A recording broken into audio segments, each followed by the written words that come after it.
Wisdom from the Greater Community, Book 1, Chapter 17, Mastery, as revealed to Marshall Bion Summers on January 15, 1988, in San Francisco, California.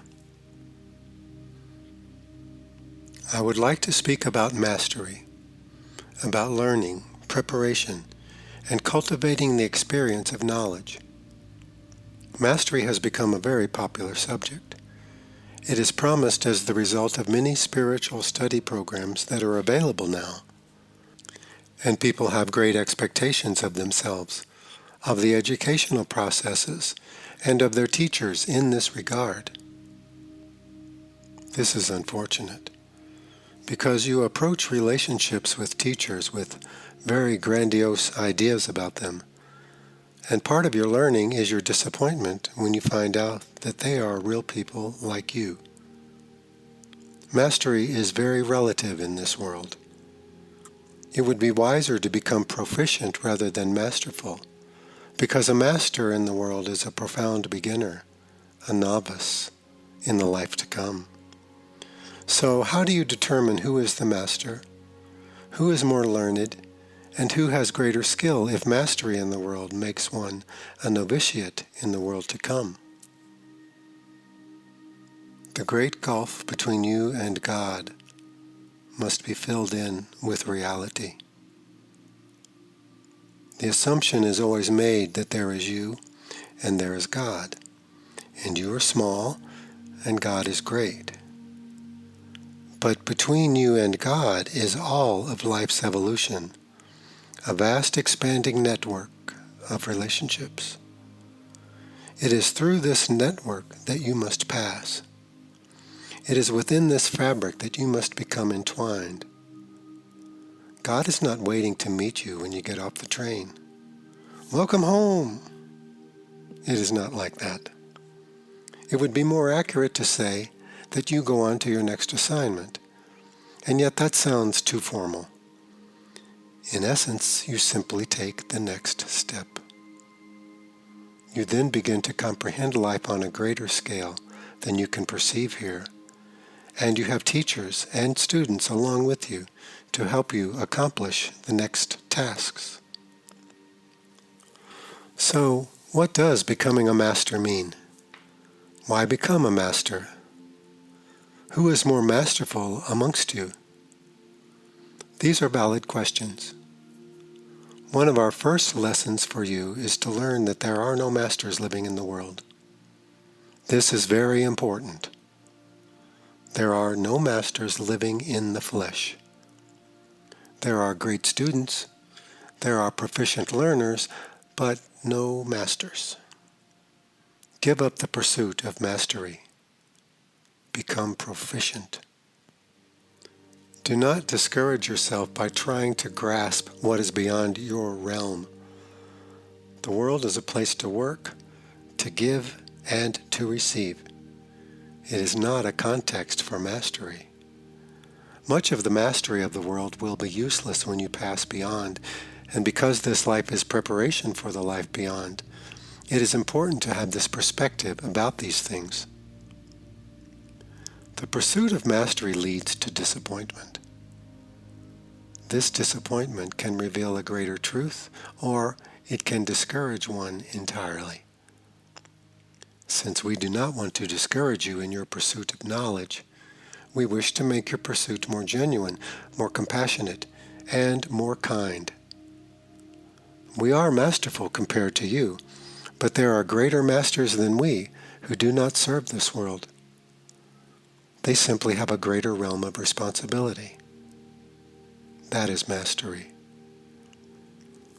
Along with the desire for mastery is the quest for power, the escape from pain, and the permanent acquisition of pleasure. You will not master the world, but you can give something to it. What you bring from beyond this world, and what you bring, the world cannot spoil. With your gift to the world, as it finds its expression through you, comes your memory of your life beyond this world, and this begins to free you from fear. This is knowledge. It is the aspect of mind that you have brought with you from beyond. It has nothing to do with your past lives. It has nothing to do with your memory. It is simply the part of you that has never become separated in life. It is dormant now because it cannot be activated before you reach maturity in this life. Therefore, the primary emphasis for human beings is to become mature enough to build a foundation so that knowledge can emerge and express itself. That is worth thinking about. Mastery is not having information about all things and all people. Mastery is not about being completely free of fear. Mastery is not about having no anxiety. Mastery is not about wealth and power. The truly advanced may not appear to have wealth and power. They may not appear to have exemplary behavior. They may not appear to be free from fear. Indeed, they will rarely appear at all. They do not seek glory or confirmation from others. We wish to open up this whole issue of mastery because then something important can happen. If you are certain that what you are pursuing in life is mastery, then your first task is to become confused because your objective is not true. Even though you may never have thought of being a master, it is still part of your ambition. You may call it something else. At its core, it is the desire to be God without God, to replicate God's kingdom in exile, an exile that you have chosen. This is your intent, but it is not your knowledge, for your knowledge has brought the kingdom here. The world is predominantly a place where people want to be God without God. Yet once knowledge emerges, all other ambitions simply begin to fade because they are unnecessary and cause conflict. Knowledge is the unifying factor in you. It is God working in your life, and it is you, too. Mastery is something that expresses itself through you when you are not trying to do anything with your life. Mastery has its own design and direction, and its own time of expression. There are no masterful individuals. Do you see? There are no masters. There are only vehicles of expression.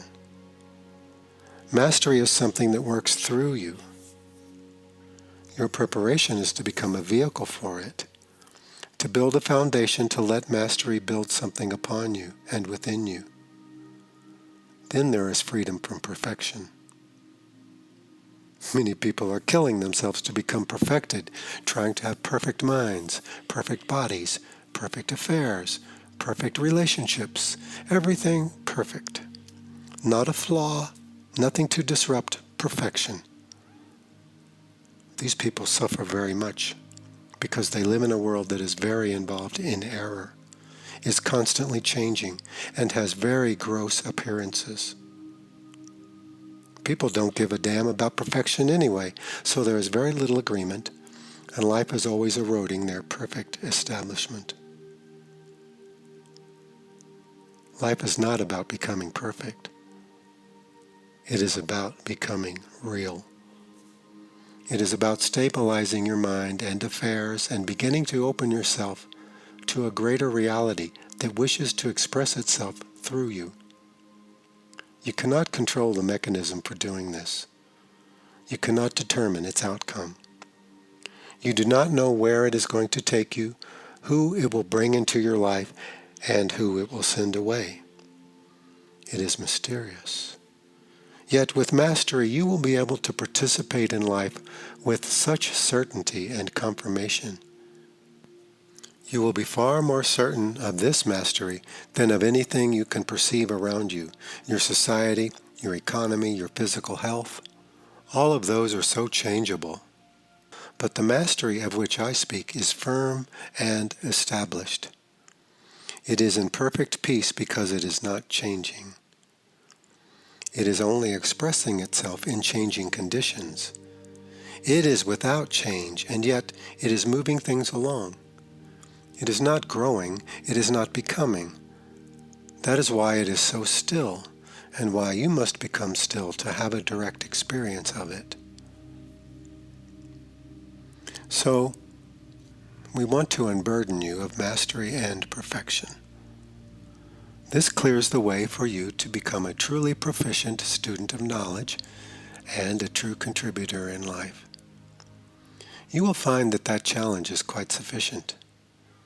Then you will be able to be a real person in a real world with real feelings and honest communication with others. And your whole basis for condemnation will fall away because, you see, if you do not judge others, you love them. If you have no criteria for judging them, then it is easier to love them. But if you are attempting perfection, then everyone is either passing or failing your assessments. Your energy is required for preparation, and what you are preparing for is freedom of a very substantial nature. What you are preparing for is contribution and satisfaction. So let us put mastery aside. Let us not try to become masters. Perhaps one day someone will come up to you and say, "You are our master." And you will say, "Oh," uncertain if that is a good thing or not. People will call you a master, but you will not be trying to be one, and you will not be so sure it is a good thing they call you this because of the expectations that go with it. Demonstrating power in the world is extremely hazardous. That is why the wise rarely do it, and if they do, it is only under certain circumstances. If we were to say, "If you achieve greatness, you will have to hide it," does that discourage you from achieving greatness? If I say, "If you have power, you will have to hide it," will that discourage you from seeking power? The truly advanced work in the world behind the scenes, drawing as little attention as possible. On occasion, certain of their numbers will become more visible to make specific contributions. They may be in the field of education or politics or any field. They are willing to take the scrutiny of the world and all of its misfortunes because that is their calling. But they are the exception and not the rule. At some juncture, whether you agree with my words or not, you will become very confused about why you are doing all this personal growth. You will become very confused because it is not justifiable for the reasons you think. Your life is getting better in some ways and harder in others.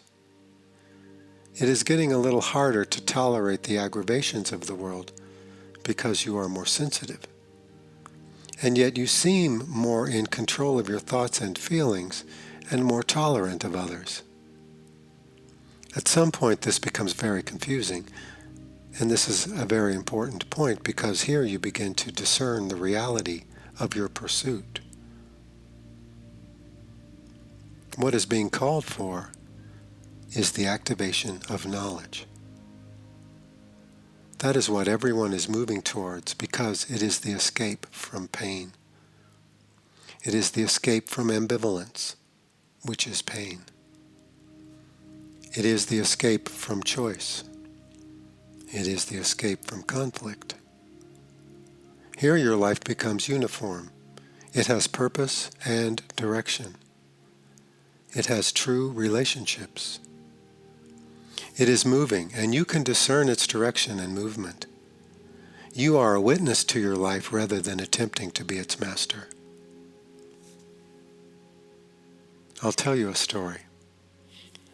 Long ago, when I was learning to follow, I had to receive a teacher such as myself, who was not visible to my eyes, in the face of very severe circumstances in the world.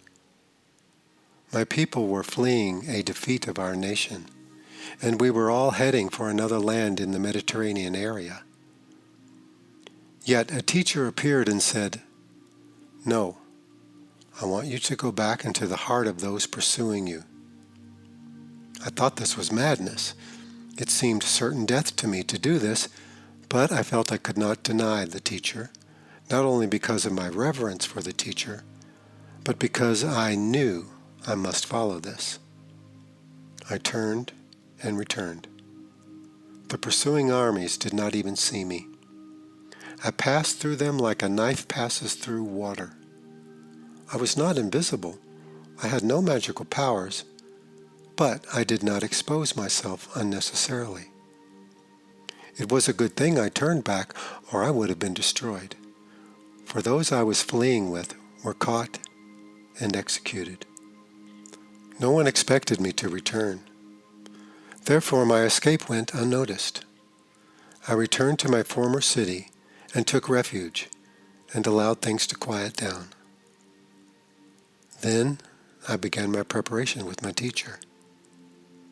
Because I was a doctor, I could practice my craft under the new government with some degree of license and freedom. It was there that I began to teach knowledge, because I was following knowledge. Who would want to become a master when your land is under submission by harsh rulers? Who would want to show their power and gain recognition? Certainly not me, being a servant of that land. I was able to dwell in that country for a long time before leaving. I departed soon before my new rulers themselves fell to other conquerors, because I followed the same instructor. Why was I selected and called out, while others were not? I cannot say. But I was one who could receive, and I did. You see, even my life has mystery. That was long ago, very distant in my mind as well. But my decision to turn and to go gave me something I did not have before. It gave me confidence in an aspect of my own self. It gave me confidence that I had assistance in life, a form of assistance I had not anticipated. I was not a religious man, but I had a natural inclination to recognize and to trust something substantial. You see, when you leave the world, you do not find out about everything. Well, this is the way it really is. You simply have a bigger perspective. The mystery continues to exist. I am here at the request of the same instructor. I have grown with my instructor. She became greater as I followed her. I became greater as I followed her. There was no personal ambition in this matter. It was a matter of wise action. The severity of the circumstances only gave it more credibility. Now let us talk now about proficiency in learning. In the way of knowledge, we emphasize the development of knowledge as the main focal point. We do this because knowledge is not something you can define or point your finger to and say, "That's it." It is the great mystery of your life. However, we can talk about its aspects, which can be directly experienced and witnessed. At the most basic level, knowledge represents your ability to know, without deduction or reasoning of any kind. It represents your ability to recognize the present, to recall the past, and to foresee the future, not as a personal skill, but as an immediate necessity. If you think about it, you will realize that your life has been saved great difficulty because you have this capacity. This capacity is the major emphasis. But to conscientiously develop yourself so that knowledge can emerge within you means that you must begin to address every aspect of your life, everything you are doing that is in violation of your nature, and everything that you are doing that is complementary to your nature. It takes a long time to develop knowledge. You do not take the quick, easy course. It takes a lifetime, but to prepare conscientiously means that your life is more perfectly utilized, with greater rewards and greater contribution to others. Therefore, to prepare yourself for knowledge, you must follow what you know now against advancing armies, which in your case are primarily your advancing thoughts. Those are your pursuers, your thoughts, your fears, and your unquestioned requirements for your happiness. Here you give up no power. You only give up presumptions. You do not follow, you join. There is a difference. Purely following is mindless and without purpose, but joining to follow means that you are participating and cooperating. Here your action is complementary to the action of others. Here your ability is required, acknowledged, and strengthened. It is an immediate gain to you. So, you do not become perfect. You simply become available and disentangled. Then your life is no longer held back by extenuating circumstances that are in violation to your true purpose. You have reached a place of simplicity. When I was requested to return, I did not sit and think about the consequences. I just did it. And it was a good thing. If I had thought about it, well, there would have been a different outcome. The teacher appeared. Go back. I went back. The teacher appeared again. Do this. I did that. The teacher appeared again. Do this. I did that. I did those things not because the teacher was grand. I knew almost nothing of the teacher. It was because I responded. It was my heart that said yes. I did not change the winds.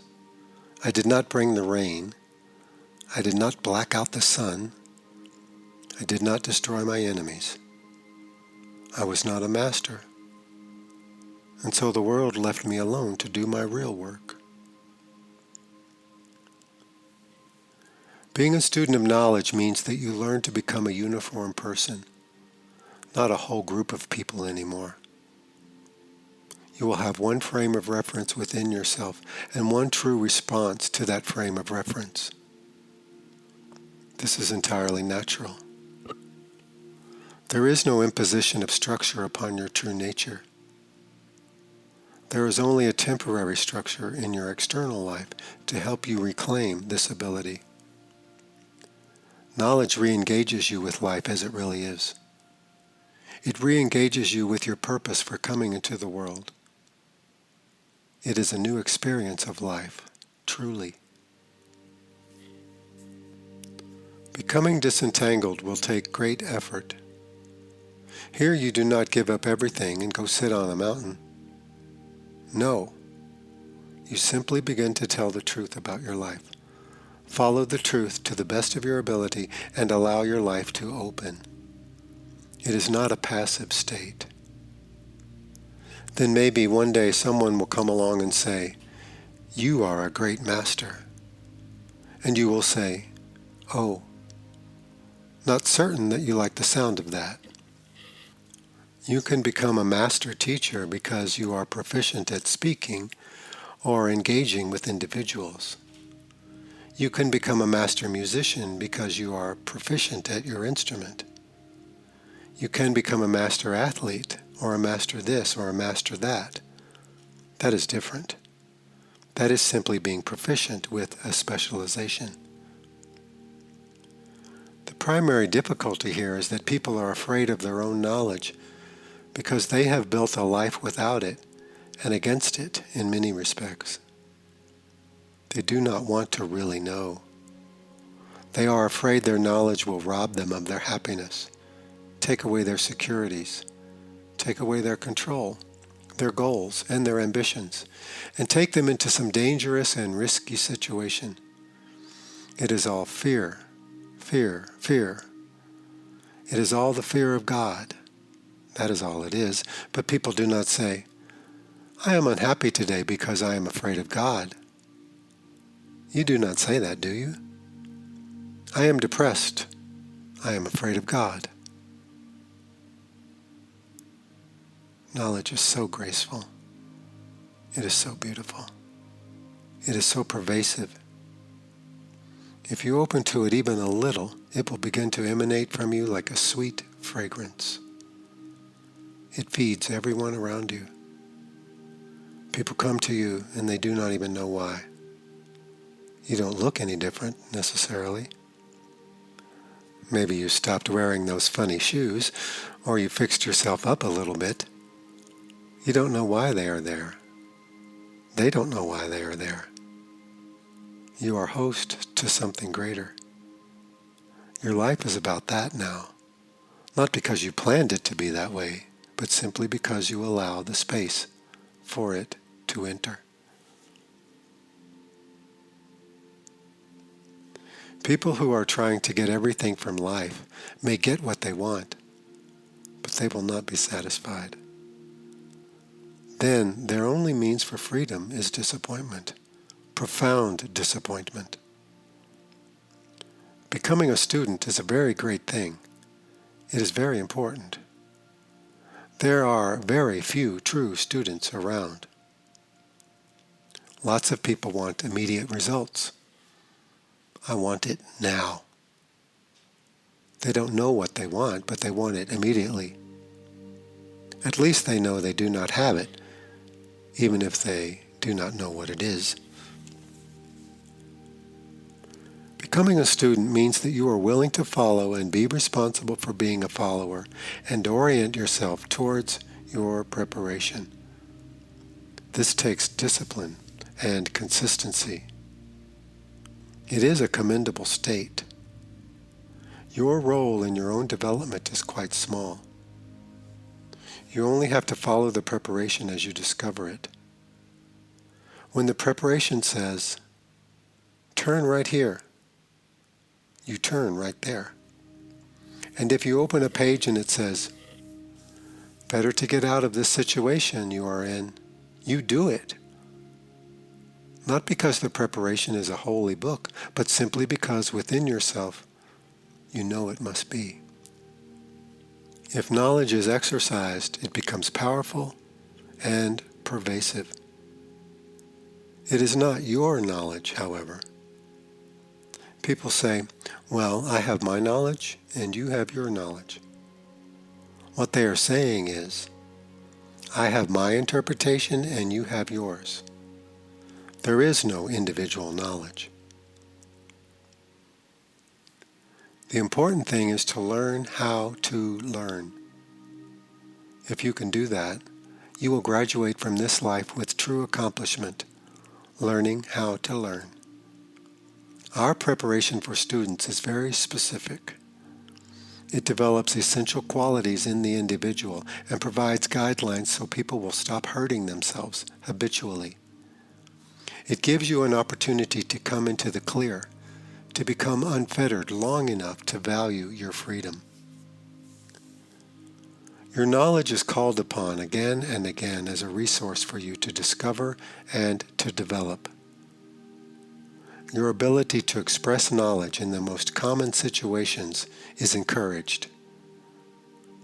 You have to be a person who is consistent enough to maintain a practice on a daily basis, which has a stabilizing effect on the rest of your life and affairs. You begin to listen instead of talk so much. You begin to look instead of project. You begin to feel instead of think so much. You are presented with relationships of true value, and you are encouraged to take action where action is needed in your life. You learn to lead and you learn to follow, for any leader is a profound follower. There are no leaders in the world, you see. If you follow, you will lead. If you will not follow, you will follow and not know you are following. There is something pulling you along, and you are pulling someone else along. That is the way of things. You have a great amount of assistance available to you if you begin to go in the direction your life is intended to go. If you attempt to go in another direction, it will seem like you are doing it alone. There are things you must apply yourself to very specifically because there are two aspects to life. There are concrete accomplishments and there is mystery. You must approach both.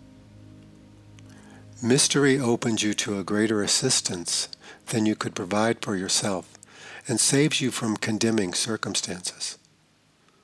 Applying yourself to tangible things enables you to reclaim your self-respect and to build a foundation that is sound and firm. That is what personal growth is for, to build a foundation for knowledge. What other value does it have? The person you are attempting to improve will be shed like a garment when you leave.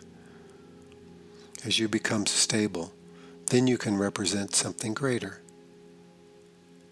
Without knowledge, you are still profoundly confused and subject to miseries.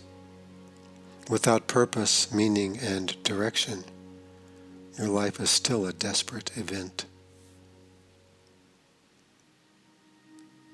When you think of your spiritual preparation, think not of mastery, but of proficiency. With proficiency, you are able to function and to be involved in life on a day-to-day basis, whether you are happy or sad, whether circumstances are good or difficult. It is like the difference between a honeymoon and a marriage.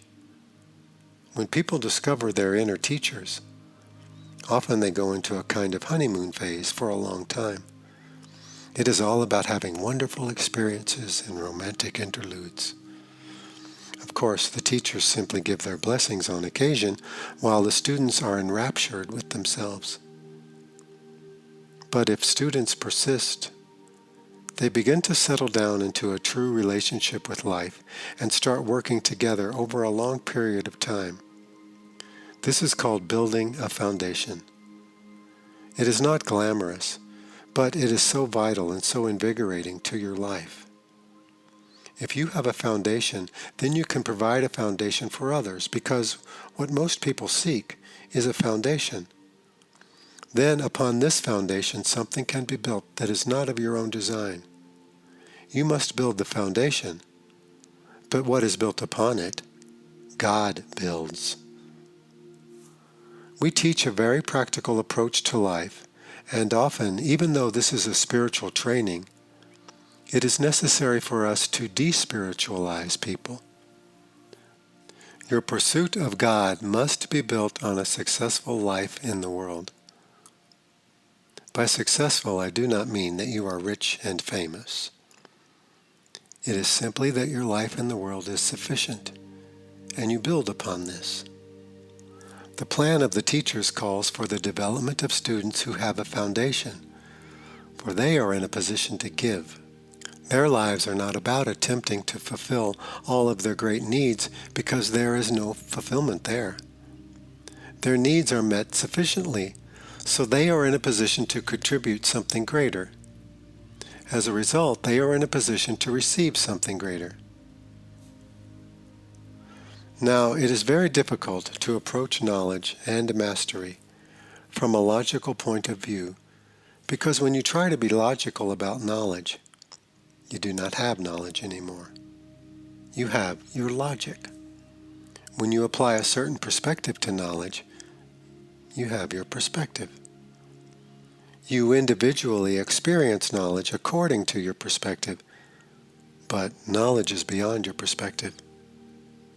The great turning point in life is when you allow your life to be guided by something that you cannot understand, but that you can follow wholeheartedly. That is what renders greatness into the world.